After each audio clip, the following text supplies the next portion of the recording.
Bienvenue. Bezrat Hashem, on va donc étudier aujourd'hui sur la paracha de Chukat et sur le mois de Tammuz. On va, si Dieu veut, parler sur comment convaincre. On sait dans la vie de tous les jours, on essaie de convaincre, de parler, on essaie de donner notre avis et on aimerait bien qu'on nous écoute, que ce soit à la maison, au travail, mais ça marche pas toujours. On essaie de parler à la communauté, à des amis. Des fois on nous suit, des fois on ne nous suit pas. Donc aujourd'hui, on va étudier plusieurs conseils qu'on peut apprendre de nos sages. Comment convaincre, comment conquérir. Convaincre, c'est conquérir, on conquiert quelqu'un. Et le Midrash nous dit que l'homme de la conquête, Rosh HaKovshim, c'est Yehoshua. Yehoshua, comme on va l'expliquer, c'est celui qui a conquis la terre d'Israël. Et lui, beaucoup de choses on peut apprendre de lui, comment conquérir, pas physiquement conquérir une terre, mais aussi nous en parlant, en étant en relation avec les gens, si on veut dire quelque chose, comment on peut avoir plus de chances de convaincre la personne. Ça sera donc la première partie du Shiur. Et la deuxième partie sur le mois de Tammuz, sur le Gimel Tammuz, hier, la Iloula du Rabbi, le mois de Tammuz en général. Qu'est-ce que Gimel Tammuz et qu'est-ce qu'on peut apprendre dans la vie de tous les jours jusqu'à aujourd'hui.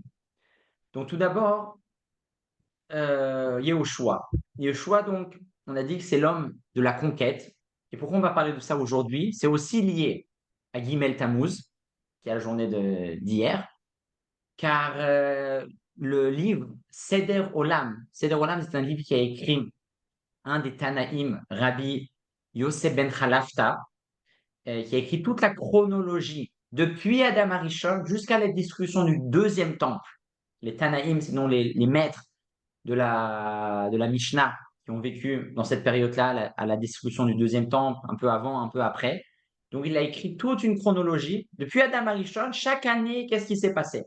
Et il écrit dans son livre, quelque chose de très intéressant, que Yehoshua a arrêté le soleil, comme on va voir tout de suite dans les psukim. Il a arrêté le soleil pendant sa guerre afin de pouvoir finir son combat. Et quel jour c'était? C'était le jour du 3 Tammuz. Le 3 Tammuz, Yehoshua a donc stoppé le soleil pour avoir encore un peu plus de lumière, et ainsi que la lune aussi, pas l'oublier, afin de conquérir et de continuer son combat. Tout d'abord, avant de rentrer dans les détails, un petit rappel. Qui est Yehoshua? Yehoshua, c'est donc celui qui a continué, qui a remplacé Moshe Rabbeinu en tant que leader du peuple juif. Hachem lui-même a choisi Yehoshua. Hachem lui-même, comme le pasuk nous dit, dans Chumash Bamidbar, Vayomer Hachem el Moshe, Kach lecha et Yehoshua. C'est pas donc Yehoshua lui-même qui a décidé de devenir le chef. C'est même pas Moshe qui l'a choisi. Hachem lui a choisi Yehoshua en tant que nouveau leader à la suite de Moshe Rabbeinu. L'histoire dans laquelle est toute la conquête de Yehoshua, le livre dans lequel est l'histoire où Yehoshua a stoppé le soleil, c'est dans le livre de Yehoshua, qui est donc le premier livre du Nach des Nevi'im à la suite des 5 livres de Moshe Rabbeinu, à la suite des 5 Chumashim. Et la Gemara dans Masechet Nedarim nous dit quelque chose de très intéressant. Il malé chatou Israël lo nitan lahem elach hamisha chumshe Torah vesefer Yehoshua. Que si le peuple juif n'avait pas fauté, on aurait reçu uniquement les 5 livres du Chumash, Bereshit, Shemot, Vaikra, Bamidbar, Dvarim, et le livre de Yehoshua. Mais comme on a fauté, alors Hachem il nous a rajouté encore des livres. Apparemment, on a besoin de plus d'enseignement, plus de force. Mais à la base, ce qui était prévu, les 5 livres, les 5 Chumashim et le livre de Yehoshua. Donc ça montre vraiment l'importance de ce livre. Euh, Rashi même nous explique quelque chose de très intéressant. Pourquoi Yehoshua, une des raisons, comment Yehoshua est devenu le leader du peuple juif, alors qu'il y avait plusieurs autres personnes qui étaient potentiellement possibles de devenir des leaders. Il y avait par exemple Elazar, Pinchas, les enfants de Aaron. Mais non, c'est Yehoshua qui est devenu le leader. C'est Yehoshua qui a eu le mérite, comme la Mishnah nous dit, Moshe Kibel Torah Misinaï ou Messara le Yehoshua. Moshe a reçu la Torah du mont Sinaï et l'a transmis à Yehoshua. Pourquoi la Mishnah ne nous dit pas qu'il l'a transmis à Pinchas ou à Elazar ou aux 70 sages? Il y avait les Shivim, Skenim, les 70 sages, eux aussi ont étudié la Torah. Mais ce n'est pas comme Yehoshua. Et le Rashi nous dit, car Yehoshua, c'était lui qui était Mémit Atzmo Meneoram. Lui, il se tuait, il se donnait corps et âme à servir Moshe, à suivre Moshe. Pas uniquement dans l'étude, il étudiait, il était au cours, il écoutait ce que Moshe disait. Il était aussi actif, c'était vraiment un assistant concret qui vivait avec Moshe Rabbeinu. Et c'est pour ça que lui, plus que les autres, une des raisons, on va voir plus tard une autre raison, plus d'autres raisons, qui a eu le mérite de continuer la voie de Moshe Rabbeinu. Et donc Yehoshua, dans le chapitre 10, est en guerre. Il est en guerre pour conquérir la terre d'Eretz Israël, ce que Hachem lui a demandé de faire. Et la journée arrive bientôt à sa fin. Et Yehoshua n'a pas fini le combat. Et il veut finir le combat tant qu'il fait jour pour bien voir. Et il demande au soleil de se stopper. Le pasuk nous dit, vous pouvez voir dans la référence, Az yedaber Yoshua la Hashem beyom tet Hashem et ha'emori lifne ben Israël vayomer l'ene Israël shemesh begivon dom, que le soleil s'est tu. Dom, ça veut dire se taire. C'est très intéressant. Le pasuk ne dit pas que le soleil s'est stoppé. Le soleil s'est tu. Les commentaires nous expliquent pourquoi. Parce qu'en fait, spirituellement, Yahushua savait que les nations du monde, et dans le cas de cette guerre-là, c'était le peuple des Émoris. Le peuple des Émoris reçoit son énergie à travers les astres, à travers dont le soleil. On sait que toutes les nations du monde, on reçoit tous notre énergie d'une certaine manière. Les bénis Israël, on a cette possibilité de recevoir l'énergie directement d'Hachem, si on fait les choses correctement. Les nations du monde, eux, ça passe par des intermédiaires. C'est pour ça qu'ils peuvent, c'est pour ça que des fois, ils font l'erreur de faire Avodazara. Avodazara, faire de l'idolâtrie. Pourquoi à l'époque, les gens, ils servaient le soleil, la lune ou d'autres astres? Parce qu'ils pensaient que vraiment leur énergie provenait du soleil, ce qui était vrai d'une certaine manière, mais ça venait d'Hachem. Hachem donnait l'énergie au soleil et le soleil donnait la lumière, donnait l'énergie au peuple. Donc Yahushua, comme il voulait affaiblir les peuples, il a voulu stopper le soleil. Il a voulu stopper le soleil, que ce soleil va s'arrêter et automatiquement l'énergie qui donne au peuple va aussi s'arrêter.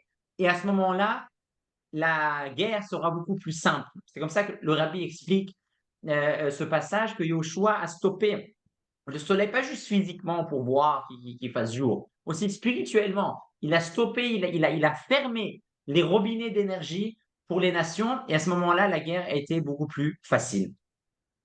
Donc, comme on a dit au début, Yehoshua est appelé le maître en conquête.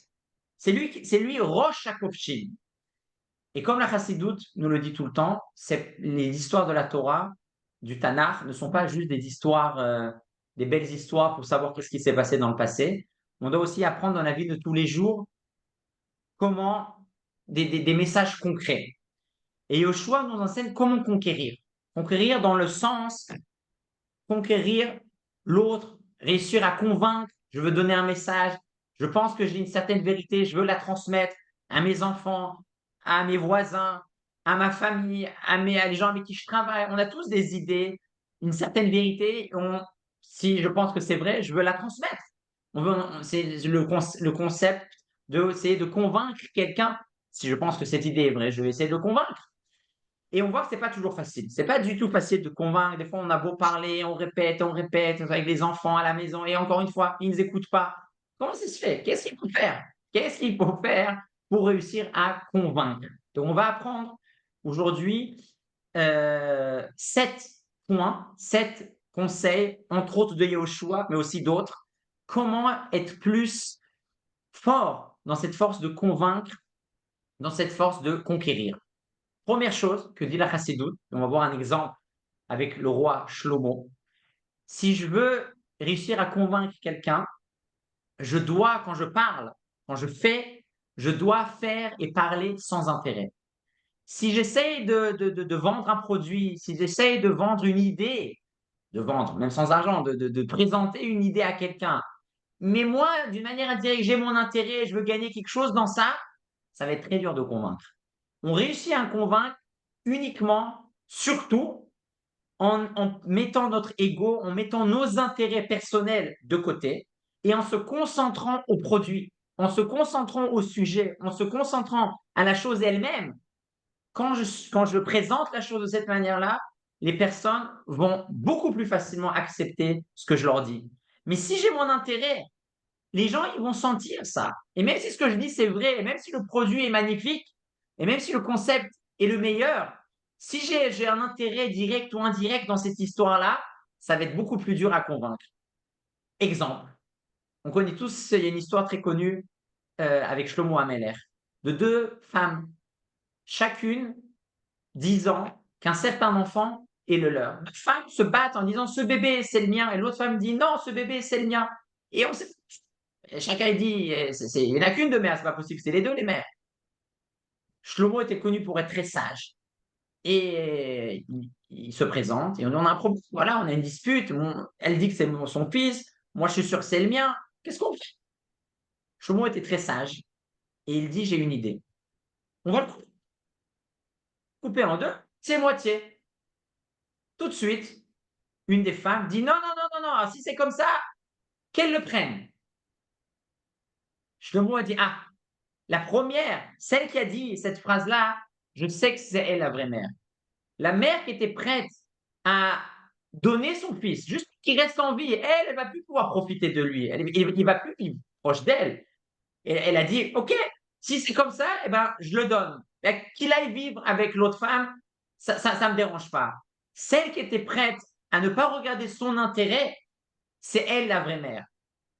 Et donc de là, on voit de cette histoire que si les personnes qui sont vraies, les messages qui sont vrais, avec lesquels on arrive à convaincre, c'est si je me mets mon intérêt de côté.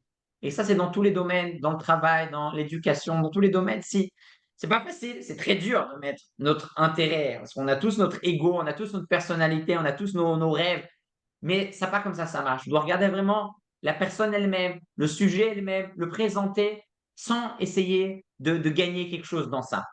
Première chose.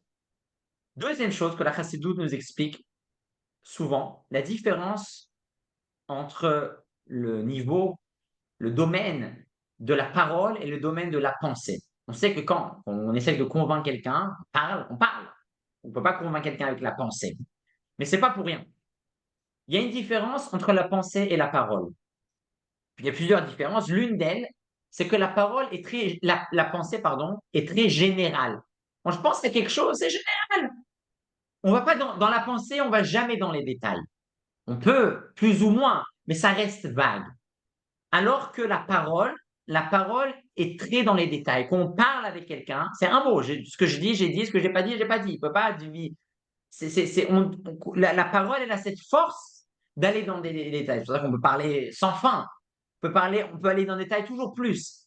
Et c'est ça une autre chose qu'on doit savoir si on veut réussir à convaincre, si on veut réussir à conquérir, c'est aller dans les détails. Les gens qui parlent en général, c'est ça, c'est pas convaincant. Si je veux convaincre quelqu'un, je dois aller dans les détails, je dois aller jusqu'au bout. Et là, on voit qu'il y a une personne sérieuse, une personne qui a un vrai message.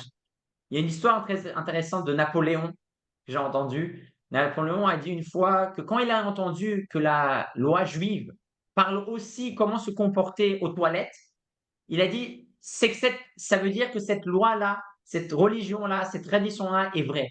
Si cette tradition parle de tous les détails, mais quand on est aux toilettes, il y a des halakhot, quoi faire, quoi pas faire, comment, etc. Ça parle tellement des détails, ça veut dire quelque chose de vrai. Quand quelqu'un est capable d'aller dans les détails, c'est qu'il a un vrai message et automatiquement, les gens qui sont en face de lui seront plus aptes à le recevoir. Conseil numéro 3 qu'on peut apprendre, cette fois-ci d'une autre histoire du Tanakh, c'est le fait d'être humble. Quelqu'un qui parle, il est arrogant, il est très sûr de lui, ça ne donne pas envie aux gens d'écouter ça. Les gens, ils sont pas bêtes. les gens, quand on écoute un discours, si j'entends quelqu'un, il est humble, automatiquement, c'est la nature, c'est comme ça qu'Hachem il a créé le monde. Quand j'entends quelqu'un, il est humble, ça me donne envie de l'écouter. Et ça, cette idée-là, on la retrouve aussi avec Yehoshua et Pinchas et, excusez-moi, Iftar. Le Midrash nous raconte une histoire, le Tanakh nous raconte une histoire très intéressante par rapport à Iftar. Iftar est un des shoptim, un des juges dans la Torah. Les juges, c'était pendant une certaine la période entre Yehoshua et les prophètes, c'est-à-dire la période du roi David, le prophète Shmuel. Entre ces deux périodes-là, il y a un livre qui s'appelle le livre des shoptim. Le livre de shoptim, c'est un livre qui recouvre environ 300 ans. C'est une période pas facile pour les ministres Israël. Ils faisaient beaucoup Avodah Zarah. Après, ils ont fait Tchouva. À chaque fois, il y avait une histoire qui revenait. Ils faisaient Tchouva, ils refaisaient Avodah Zarah. Ils faisaient Tchouva, ils refaisaient Avodah Zarah. Et un des chefs de génération de cette période-là, des Shoftim, s'appelle Iftar. Et Iftar était en guerre pour le peuple juif. Iftar était une personne très positive. Et une fois, il a fait un vœu, une promesse à Hachem. Il a dit à Hachem, si tu me fais gagner la guerre contre le peuple de Ammon, ce qui sortira de ma maison, je te l'offrerai. Et lui, il pensait, il avait des animaux à la maison, il pensait que ça va être une vache, un mouton. C'était sa promesse. Et malheureusement, après avoir dit ça, sa fille sort. Je ne vais pas sacrifier ma fille. Mais il a promis, qu'est-ce qu'il fait? Il ne savait pas quoi faire. Donc il est vraiment dans une situation compliquée. Et comme on sait, il y a cette possibilité d'annuler les promesses, d'annuler les vœux, Atarat Nedarim. Mais pour ça, il y a plusieurs moyens. Il faut aller au Beddin, rassembler des gens. Et dans sa génération, Pinchas était encore vivant. Donc c'est important de savoir, Pinchas a vécu énormément. Le fils de Aaron, il était présent à la génération avec Moshe, Aaron. Et il a vécu presque 500 ans, je ne me rappelle plus exactement quelque chose comme ça, mais il a vécu toute cette période. Jusqu'à la période de Iftar, il était encore en vie, il faisait partie du Sanhédrin. Et il y avait commencé à avoir une sorte de concurrence, de parallèle entre Iftar, qui était le chef de la génération, le Shofet, et Pinchas, qui était un des Dayanim. Et Iftar, avec une sorte d'orgueil, a dit, moi, je ne vais pas aller. Moi, je suis le chef de la génération. C'est pas beau. C'est pas de mon honneur de me rabaisser et aller chez Pinchas, aller, enlève dénoue, annule mon vœu. Ça serait bien que lui il vienne vers moi. Et Pinchas disait pareil. Pinchas savait très bien que Iftar avait besoin d'aide, mais il a dit, moi, je suis le chef du Sanhédrin. Il a besoin d'aide, il a besoin qu'on annule son vœu, qu'il vienne chez moi. Ils ont fait ce jeu de ego, qui c'est qui va appeler le premier. Et malheureusement, cette fille est morte. Elle a dû être sacrifiée. Il y a plusieurs explications. Est-ce qu'elle était vraiment sacrifiée? Mais en tout cas, elle est morte. Et Iftar et Pinchas, les deux ont été punis à cause de cet ego qu'ils avaient. Et c'est une des raisons d'ailleurs pourquoi Pinchas n'a pas remplacé Moshe Rabbeinu à la suite du leadership des Béné Israël, parce qu'il avait cette arrogance d'une certaine manière que Yehoshua n'avait pas. Yehoshua était humble, Yehoshua était simple. Et c'est pour ça que Yehoshua avait cette force de gérer, de conquête des Béné Israël, de la terre d'Israël. Et pareil pour nous, si on veut convaincre, il faut être humble. C'est pas en étant arrogant. Des fois, on croit. Les gens ils croient, ah, si je suis arrogant, je suis fort, je montre que je suis le meilleur, les gens ils vont me suivre. Non, c'est exactement le contraire. Ils vont te faire croire qu'ils suivent, qu'ils te suivent, mais ils suivent pas vraiment. On suit vraiment des gens qu'on respecte, vraiment des gens qui sont avec des vraies qualités. Ça, c'est des gens qui arrivent à conquérir d'une manière positive. Numéro 4, la chassidoute dans les Mahamarim, souvent lie le concept de dibour, de la parole, avec le nom d'Hachem qui est Adné. Ado, nom qu'on ne peut pas prononcer. Adnout qui représente un maître. Adon, en hébreu, c'est un maître.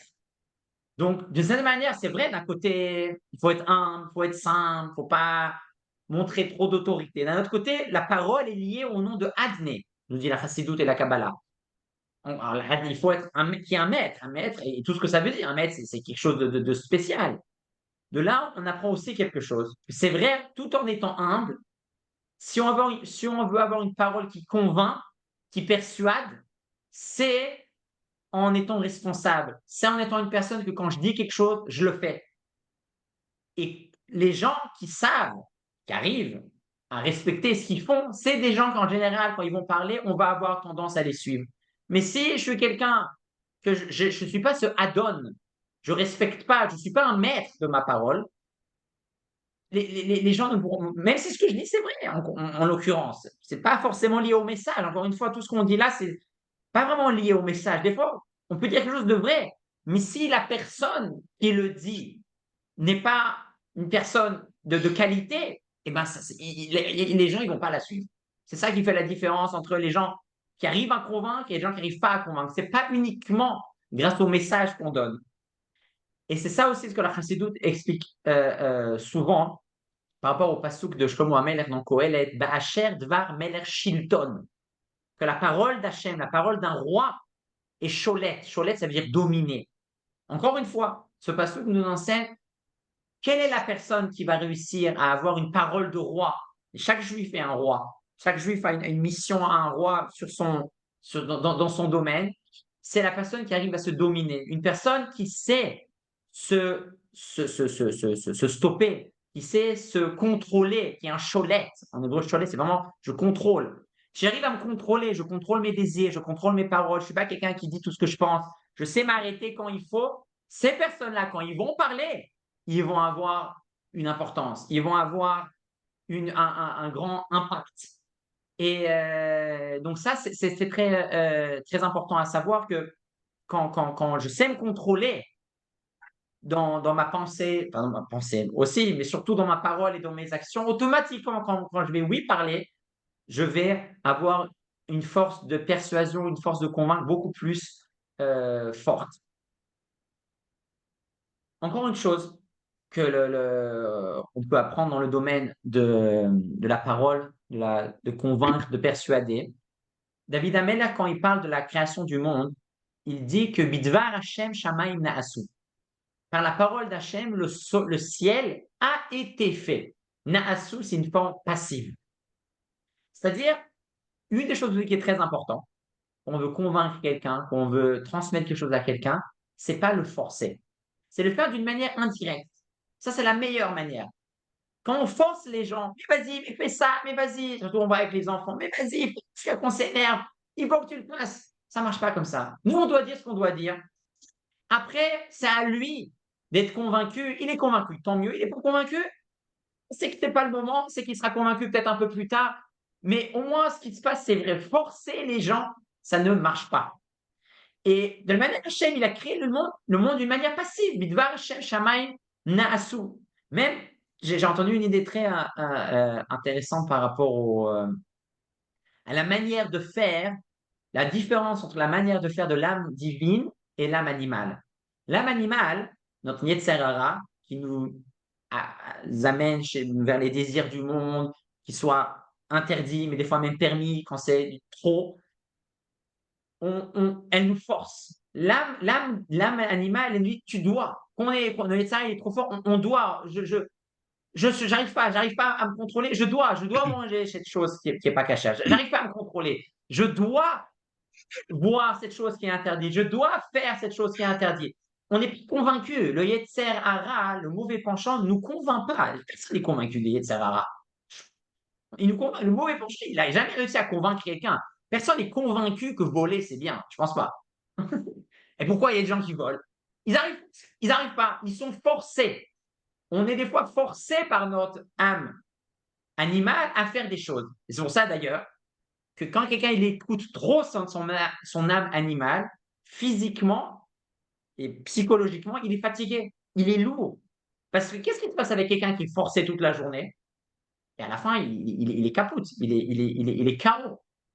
Quelqu'un qui est. Parce que quand on écoute trop notre âme animale, l'âme animale, sa manière de faire, c'est de forcer. Elle n'a pas de quoi convaincre l'âme animale. Elle n'a pas de quoi. Elle n'a pas un vrai message. Le Yetzer Hara, il n'a pas de vrai message. Il fait que nous forcer. C'est pour ça que plus on l'écoute, plus on est fatigué, plus on est lourd, plus on se sent mal. Parce que qu'est-ce qui se passe avec un enfant ou quelqu'un qui est forcé toute la journée? À la fin, il devient fou. Il se sent hyper mal. C'est horrible de se faire forcer toute la journée. Ben, c'est ce qui se passe si plus on écoute notre Yetzer Hara. Par contre, l'âme divine, elle a la force de convaincre. On est convaincu que c'est bien de faire. On comprend que c'est bien de faire. C'est sûr, dans la Torah, il y a aussi des choses qu'on ne comprend pas. On doit l'accepter. Mais le Yetzer Tov, il nous explique, on comprend que c'est bien de faire ça. On comprend. C'est dur, mais on comprend. Et c'est pour ça que quand on écoute le Yetzer Tov, on se sent bien. Parce qu'on a compris qu'il faut le faire. Et on le fait. On est léger, on nous a forcé. Et donc ça, c'est encore une chose vraiment très importante de forcer les gens, ça ne sert à rien. On ne fait que les détruire. On doit dire ce qu'on doit faire. Compris, tant mieux, il n'a pas compris. On peut prier qu'il faut comprendre. Ça oui, de forcer, ça ne sert strictement à rien du tout. Dernière chose qui est intéressante qu'on peut apprendre de Yehuda. Yehuda qui a réussi à convaincre ses frères à ne pas tuer Yosef. Quelque chose de, c'est pas rien. Ils avaient déjà tous décidé, on va le tuer, le tuer. Et Yehuda, on va voir comment il a fait ça. Il a réussi à les stopper. Il a dit non, vous savez, on va pas le tuer. On va seulement le mettre dans le puits. Comment il a fait ça? Comment lui-même il était prêt à le tuer? Comment il a changé d'avis? Le Midrash dit que quand Yehuda s'est dit comment je vais dire ça à mon père? Comment je vais dire à Yaakov qu'on a tué Yosef? Je ne me vois pas le dire. J'arrive. Et le fait que j'arrive pas à le dire à quelqu'un d'autre, en l'occurrence à son père, mais ça peut être à n'importe qui, ça veut dire qu'il y a un problème dans ce qu'on est en train de faire. Quand on dit quelque chose et qu'on n'arrive pas à le dire aussi à quelqu'un d'autre, qu'on n'est pas sûr de cette chose-là, qu'à cause de ça, on va se cacher, on ne va pas aussi l'expliquer à quelqu'un d'autre, ça veut dire que ce message, il est faux, ou ça veut dire que ce message, il n'est pas pour nous. Et c'est pour ça, c'est un test qu'on peut chacun faire avec soi-même. Si quand je dis quelque chose à quelqu'un, je suis aussi le prêt à le dire à quelqu'un d'autre, et je me cache pas de ça, ça veut dire que dans ce message, je peux être très puissant et je vais réussir à convaincre. Si par contre, j'ai quelque chose à dire, et je veux le dire, mais j'ai un peu honte, je veux pas le dire aussi aux autres, je me cache à droite, à gauche, c'est que je suis pas, je vais pas être fort pour convaincre la personne dans ce domaine-là. Donc ça, c'est 7 conseils. On va les résumer rapidement avant de clôturer avec Yehoshua et le Gimel Tammuz. Donc les 7 conseils qu'on a appris aujourd'hui sont convaincre, persuader, conquérir. Ça marche si on fait sans intérêt. Si on a notre intérêt, ça, on va avoir beaucoup de mal. Il faut aller dans les détails quand on parle, il ne faut pas être global, à peu près, ça ne marche pas. Il faut aller dans les détails jusqu'au bout. Plus on va aller dans les détails, plus on a de chance de réussir. Être humble, ça n'a rien d'être autoritaire. Ce n'est pas en étant autoritaire que le message passe mieux, qu'on va plus être écouté. En criant, ça ne sert à rien. Numéro 4, c'est vrai qu'il faut être humble, il faut être calme, mais tout en étant responsable, tout en sachant et assumer ce qu'on dit jusqu'au bout. Notre force, notre parole, elle est forte. Si on sait la contrôler quand il faut, si on sait se taire quand il faut, automatiquement, quand je vais parler, je vais être beaucoup plus efficace. Mais si je suis quelqu'un, j'arrive pas, je dis tout ce que je pense, je fais tout ce que je veux, je suis pas quelqu'un qui me contrôle, même quand je vais dire des choses bien, ben ça ne va pas avoir un très bon impact. Ne pas forcer les gens, ça sert à rien. Et savoir faire ce test, est-ce que ce que je dis, je suis vraiment convaincu, est-ce que je suis vraiment prêt même à le dire à d'autres personnes ou non? C'est toujours important de savoir. Et si j'ai honte de le dire à quelqu'un d'autre, c'est peut-être qu'il y a un problème dans le message ou c'est peut-être que je ne suis pas prêt vraiment à transmettre ça. Il faut que je travaille encore sur ce message-là. Juste pour terminer, quelques points importants sur Yehoshua, le maître de la conquête. Yehoshua est aussi la personne qui a instauré, qui a écrit la prière qu'on lit 3 fois par jour, Aleinu les Shabbat. Lorsqu'il a conquis la ville de Yéricho, Yehoshua a dit cette prière de Aleinu les Shabbat qu'on dit à la fin de Mincha Shacharit. Et cette prière est très très importante. Il y a même des halachot très importantes. Si toute la communauté dit Aleinu les Shabbat, même si moi j'ai déjà fini, je dois répéter, c'est comme la Kedusha, je dois répéter Aleinu les Shabbat avec la communauté. Même les commentaires dans la halacha disent que qu'on dit Aleinu les Shabbat, toute l'armée céleste, Hachem s'arrête, toute l'armée céleste s'arrête et écoute notre prière de Aleinu les Shabbat. Qu'est-ce qu'il y a de tellement spécial dans cette prière? Alléluia Shabbat, on proclame que Hachem est le Dieu du ciel et aussi de la terre.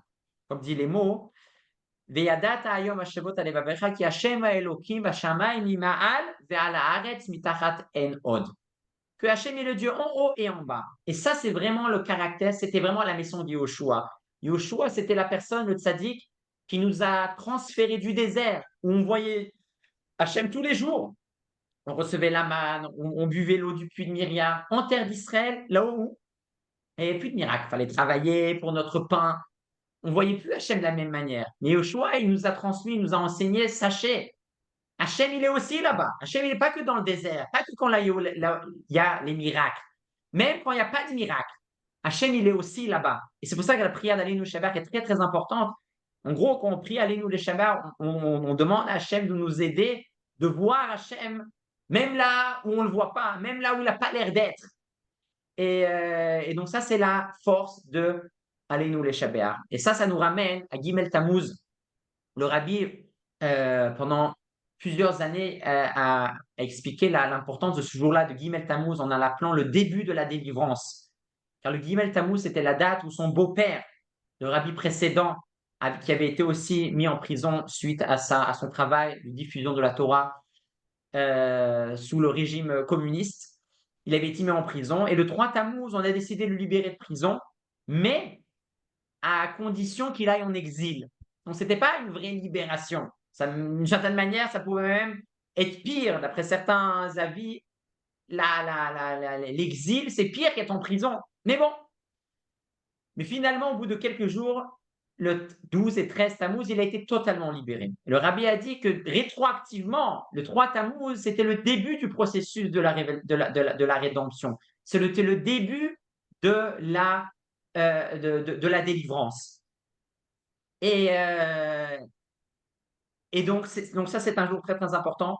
Le Gimel Tammuz, le jour, encore une fois, où Yoshua a stoppé le soleil, le jour de la Iloula du Rabbi, que comme on sait, pourquoi on appelle une Iloula, quand un tzaddik quitte ce monde, on dit c'est le jour de sa Iloula. Iloula, en araméen, signifie un mariage. Quel rapport entre un mariage et le départ d'un tzaddik de la vie physique? Qu'est-ce qu'on fait en vérité quand on se marie? Quelqu'un, avant de se marier, il est limité. Il a son caractère, il est lui. Et quand il se marie, il a la possibilité d'avoir des enfants. Et ces enfants, ils auront aussi des enfants. Et ces enfants, ils auront aussi des enfants d'une manière illimitée. En gros, quand on se marie, on invite l'infini, on invite l'illimité à travers nous.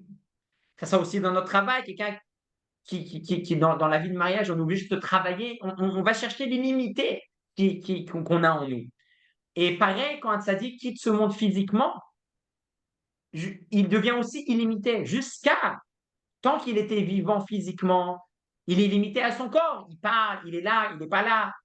Quand il quitte le corps physique, son âme a beaucoup plus de force pour influencer les élèves, pour influencer le monde. Et c'est pour ça que le départ d'un tzaddik est appelé un mariage, parce que le jour du départ d'un tzaddik, la force de la neshama, la force de l'âme est beaucoup plus forte.